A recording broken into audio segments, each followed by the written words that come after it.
Hi, my name is Nick McAvoy. I'm from Cardington Lincoln High School. Today I'll demonstrate the proper safety precautions to take before welding.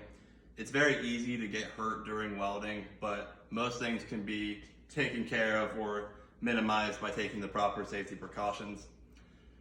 Today it's going to be 3 very easy steps. First, you're going to have your safety equipment, such as your helmet, gloves, fire extinguisher. Next is your clothes.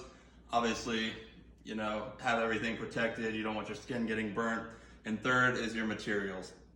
So, that confines of all your stuff you actually need to weld. So first, let's get into the most important thing, which is your safety. This right here is a welding mask. This allows you to be able to see. This is actually automatic, so you can see when you're not welding, and then once you start welding, it'll actually dim the lens for you. That way it won't blind you. Welding is very dangerous on your eyes. You can get blinded from it and very serious retina damage. So it's very dangerous to do that without a helmet.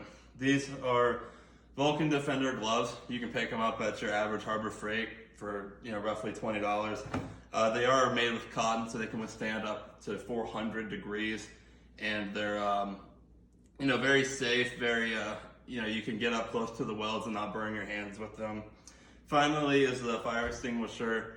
Obviously, you use it to put out fires, but you can't take every precaution. Even if you try, there could always be some oil on the ground you didn't account for, and a spark ends up getting into it.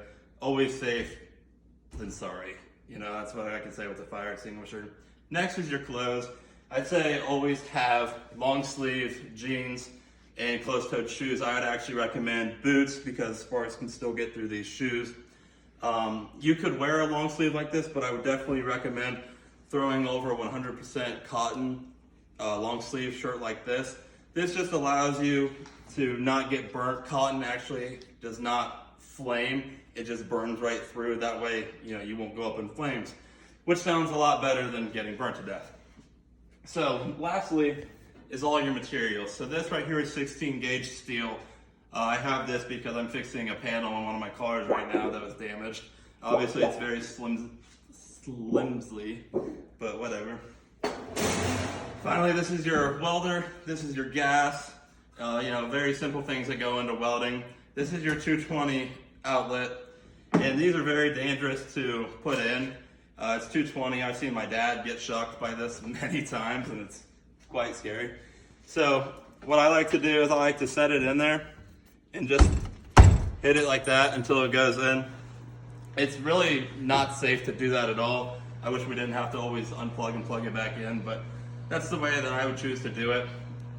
There's a lot of ways that you can get injured or make mistakes welding, but it's very easily fixed by just taking the proper precautions and taking an extra second to be safe.